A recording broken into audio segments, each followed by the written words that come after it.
My apologies at the outset. This is going to be a slightly longish introduction because that's what I feel about our guest today. I came across Medha's Instagram quite by chance, and I noticed a wonderfully liberated way in which she seemed to express herself. We know that in an era where everyone and his uncle is an influencer, is traveling, is putting out content in that zone, somehow what she was creating and sharing seemed authentic, seemed differentiated, seemed real, and it didn't seem motivated in any way in the ways in which content creators' content tends to be sometimes. And then it also occurred to me that that kind of confidence and um, sort of individualistic voice comes to people in a lot of cases after a journey of understanding the self and dealing with certain um, causes of distress, and that kind of clarity comes only after a certain amount of work has been put in. I reached out to her. I was very pleasantly surprised that she was enthusiastic and receptive, and in fact confirmed my suspicions. Um, Medha is based out of Calcutta. She's a wonderful content strategist, helps with some marquee and amazing events. But for us, more than all of that, what was significant was her own journey of personal evolution, which has been quite remarkable. And she's emerged, I'm not going to use as cliche a term as triumphant, but she's emerged a much fuller person, somebody who's whole now, perhaps from being not so earlier. And that is the very beautiful journey and the importance of undertaking that journey that we're going to delve into. I'm so privileged and lucky and excited that Medha agreed to do this and was excited about it. We are calling the session Self Work Equals Self Worth. This is Talk Therapy brought to you by Driveway Devi, and I'm Karthik on behalf of Driveway Devi. Medha, welcome and thank you. Thank you so much for that wonderful introduction, Karthik. Yes, it is true. Like when you reached out to me, it just seemed like something I was completely aligned with and I was comfortable talking about. And this is something which I also had in mind for a very long time to discuss about my journey. So I am genuinely super excited about this. I would love for more people to see this, to understand, and to realize that all of us are fighting our own battles, but we can always emerge triumphant, if I may say so. Wonderful. Now, that's the perfect segue actually to my first question.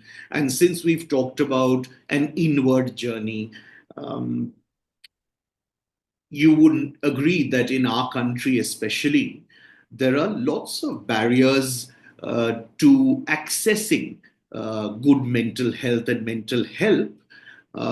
It might also be fair to say that it's not exactly a priority, where a lot of us seem to be so caught up in a firefighting mode and zone that we only address what we perceive as being urgently required to be addressed. You know, if we have a physical ailment or we get hurt, we'll run and have that sorted out.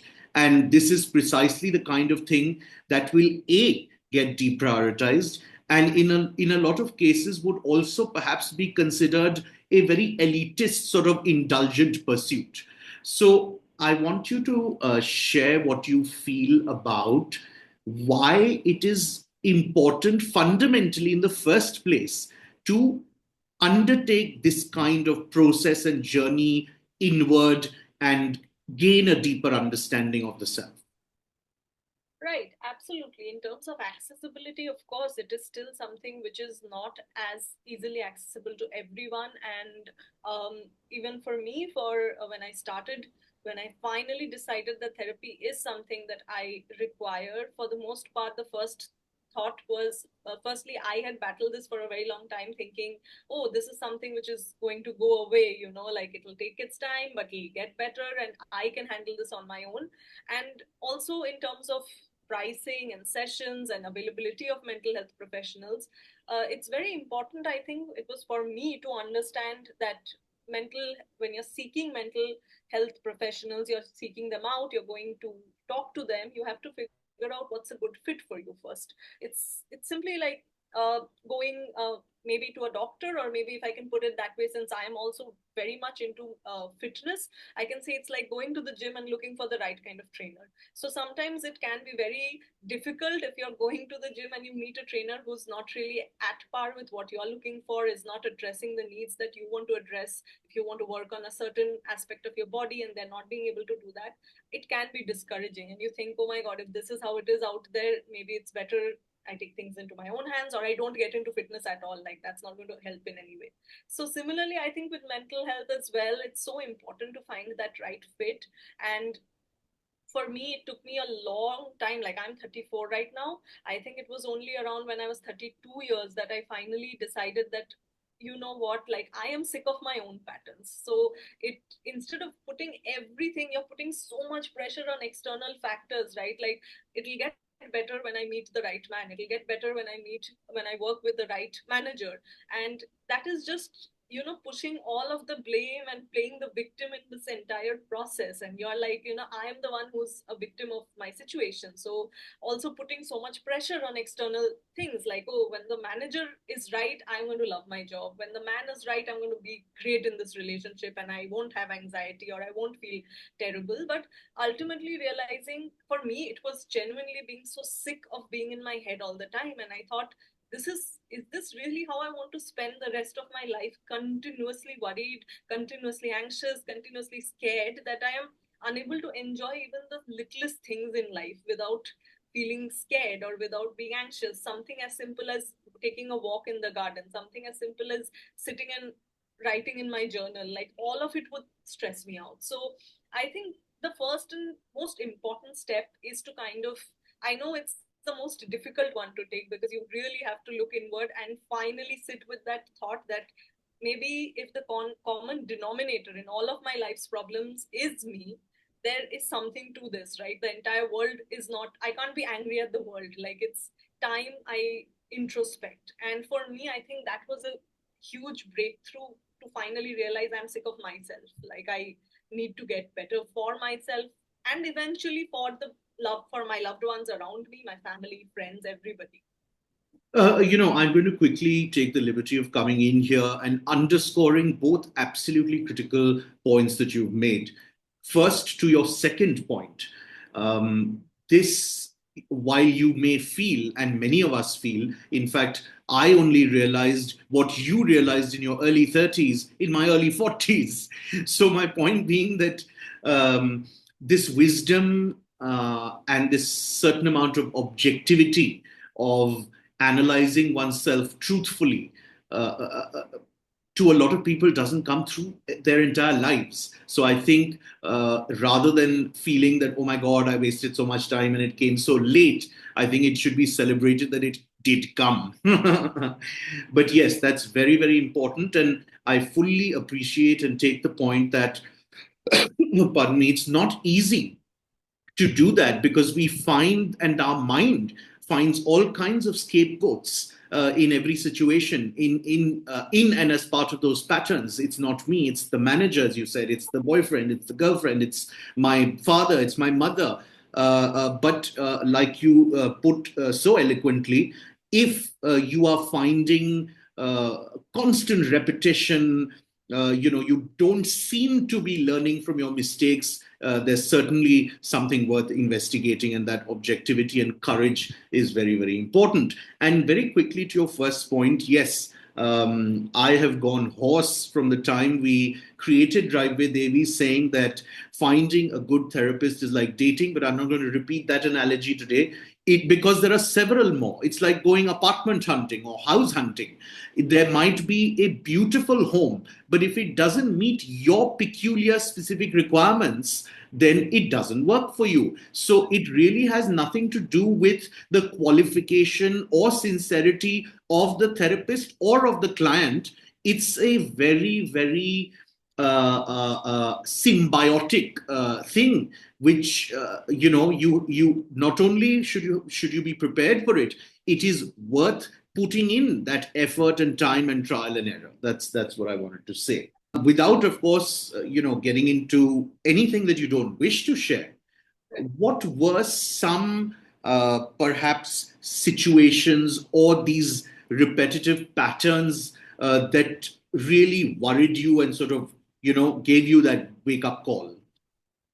Yeah, so I think for me, the most, I think for me personally, it was genuinely a lot of pent up childhood trauma, and it came from being in a dysfunctional family for the most part of my childhood, and taking those with me into my adult relationships, whether those were friendships, whether those were, if it was in the prospect of dating somebody, it was always I think I carried a lot of, I think my anxious attachment style came from those childhood wounds and childhood trauma. And again, continuously, till the time you don't really understand these concepts or you don't go in depth into them, for the most part, you just assume, oh, this is who I am. Like, it's either an arrogance that comes from there, that this is who I am, take it or leave it, or there is this sense of sadness and there's this sense of, oh, this always keeps happening to me, and this is just what my and life and is. that can also lead to self pity, self loathing. Absolutely, absolutely. And then you start questioning your self-worth, like uh, it just goes, finally leads to a point where you again are so sick of that pattern, that how is this my life, like how is it that how is it that every single relationship or every single friendship is somehow is the same one, just with a different person. So at one point you just start questioning all these things, like if you have that bandwidth, if you want to really, like I really wanted to get to the root cause of the problem. It's simply like thinking of it as a physical ailment, something that is continuously bothering you. Suppose there's a pain somewhere in your body and you're like feeling it every time you're doing an activity, and it's hampering the way you're living. That's the most important part. Like, it's taking up so much bandwidth on a day-to-day basis. You finally want to sit down and introspect and be like, hey, maybe I should visit a chiropractor and get this fixed, because this is really bothering me now. So I think again it came to me at a point where I was really frustrated with that pattern. Like, this cannot be my life, and I deserve to be happy. Everyone deserves to be happy. Like, I cannot spend my whole life being the victim of the situation. Like, and just realizing also that how difficult it is for people around me. Like, I used to see my mother being miserable because she's obviously doesn't want her daughter to feel this way all the time. And Absolutely. for me, it was always like thinking some person is going to come and make it better. My friends are there for me, but it is really not anybody's role to do that for you. You have to get there yourself, and Absolutely. it's Absolutely. a continuous journey.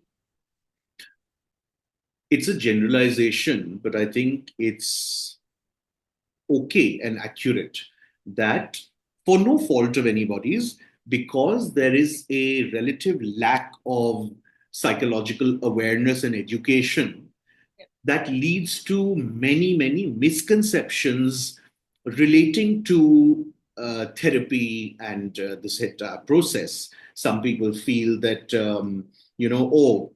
nothing happened in one or two sessions, this is useless. Some others feel that, they would like to know, oh, so, will this just go on and on endlessly? And it's so expensive. All kinds of associations and conclusions are drawn.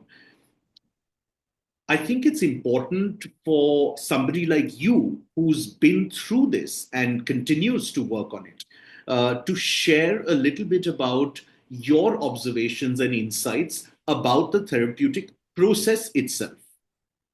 Right. What you said correctly. Absolutely. It. this is not magic.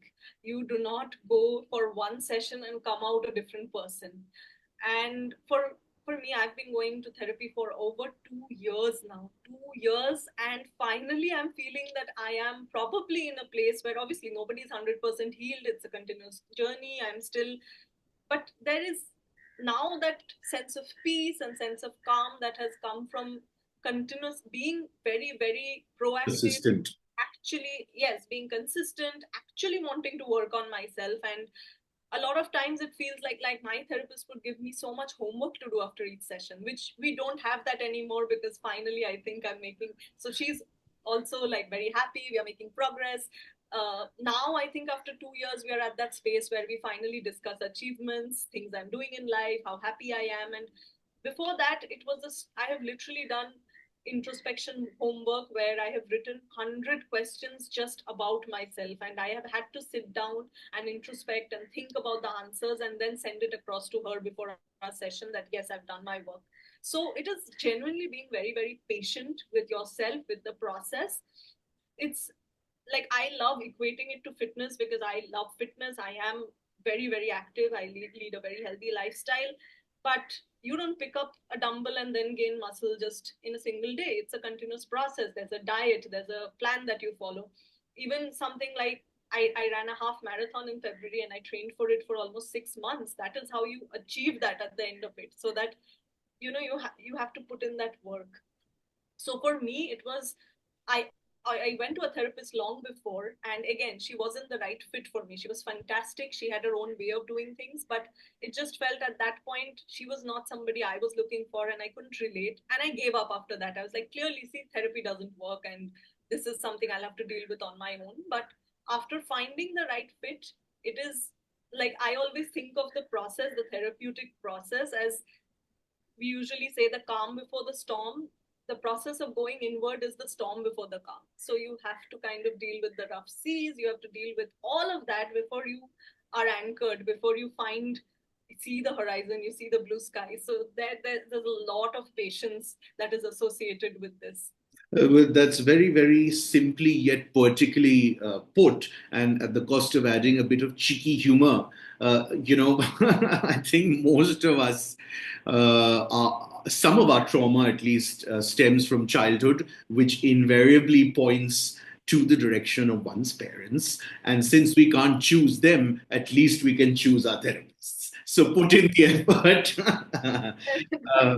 uh, but there are some more facets to the therapeutic process, which also I feel would need to be underscored. Would you, for example, not agree that a lot of us tend to feel that, what is the therapist even doing? Why am I paying so much? And, you mentioned homework.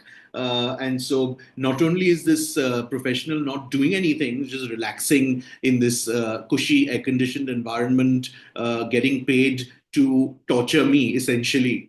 Talk a little bit about that. I know you have spoken, but that is the process.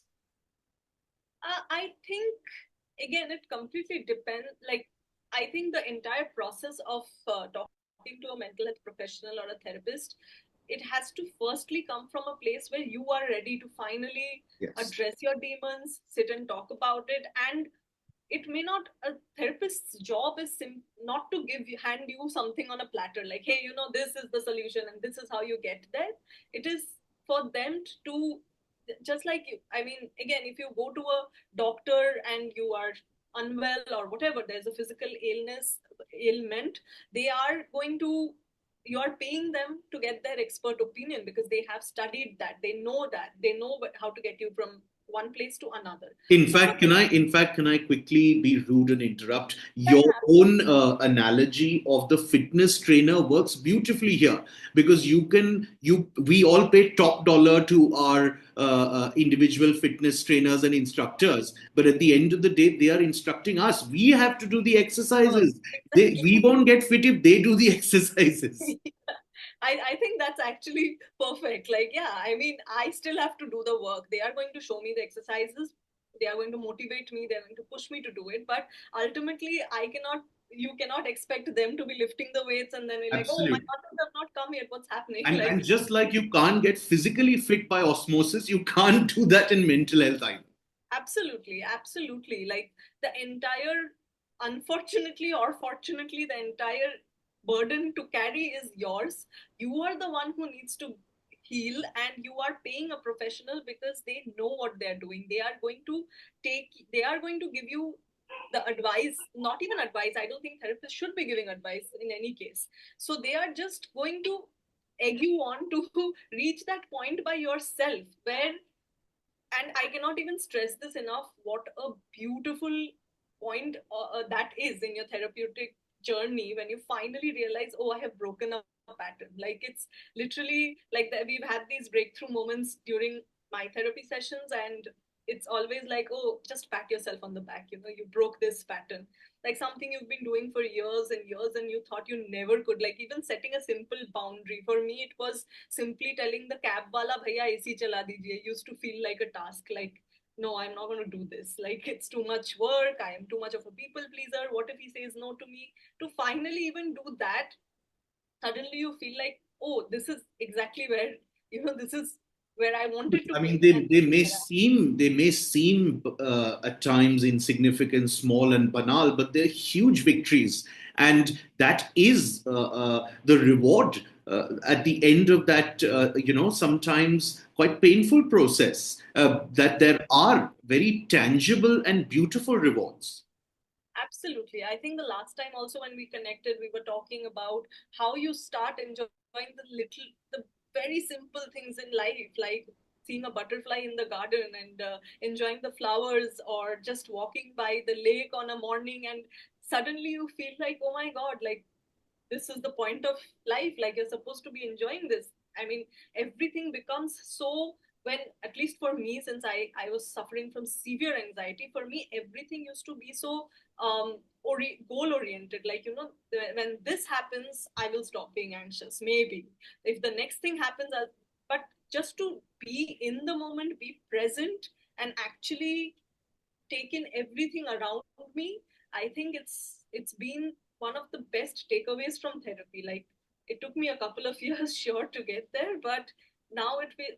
I mean, and in the grand scheme of things, if you think about it, on an average, if I'm even to live till 75, 80, does it really matter if I had the breakthrough at 20 or at 40? It doesn't. I mean, you'll get to live the next 30 years of your life in peace, and I think that's all that matters. Most definitely. My penultimate question is this, and I'm asking it for a very specific reason, which I will explain subsequently.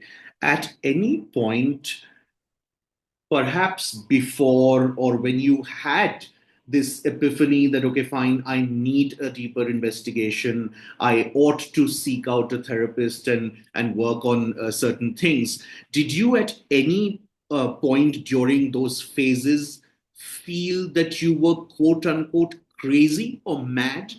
And I'm asking this because there is also this perception that only crazy stroke mad people need intervention as far as mental health goes. And if even if we don't take that in a very ignorant manner, and give the benefit of the doubt, people certainly sometimes feel that only serious clinical conditions such as bipolarity, schizophrenia, etc., need this kind of intervention, and therefore you're crazy. Right, right. Definitely did not think I was crazy. And in any case, I always feel like, what is crazy? Like, Exactly. it's not a term. I mean, I think it's high time we move away from derogatory terms like crazy or mad or things like that. And honestly, I will definitely. So, the first therapist that I went to, I'm going to give kudos to my mother for this, because she's the one who told me that, you need help. I think you should go to a therapist. So I think also having that kind of support from your family, who immediate family, who can see that you're struggling. I Let alone, I mean, obviously, moving aside from the fact that I didn't think I was crazy or mad, but was I suffering? Yes. Was Yeah, but I? that support is invaluable because ordinarily speaking, that would in fact be an additional burden to combat. Absolutely, absolutely. And I think I'm extremely lucky that I had someone who understood that I needed help and did not think of it in a way that, you're crazy, you need to go get help. It was more of like, hey, I want you to be happy, you're my daughter, you need to take care of yourself. So if you think of yourself as the vessel which you're pouring out from, if you are at 30%, you cannot give 100% to anybody, not a relationship, not your family. So genuinely, I mean, of course, I never thought of. I know there's this perception that only severe, if you're severely depressed, you go to the therapist, or like you said, that if you're bipolar, you go to therapist. But on a day-to-day basis, all of us, honestly speaking, in this high stress environment, high stress lifestyle, we are all are battling things which we may not, we may push under the rug. Like, I could be a workaholic, or I could be so into fitness that I don't have time to think about it. But I think it's fair to sit and think about these things, and kind of it helps you kind of balance out your life in a good way. So I for me, it was genuinely understanding that I'm unhappy, I'm suffering. I think if I talk to someone, let alone, I didn't even have any goal in mind that, hey, I'm giving you 1 month to heal me and then I'm out. For me, it was, will you listen to me? Because for the longest time, I have wanted people to understand where I'm coming from. So if you can just listen to what I have to say and where I'm coming from, maybe, just maybe, it may make some difference to me.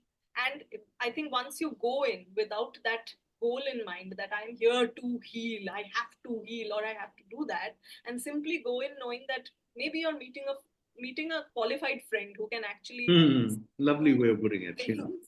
Yeah. So I think that was really something that helped me kind of navigate the entire situation.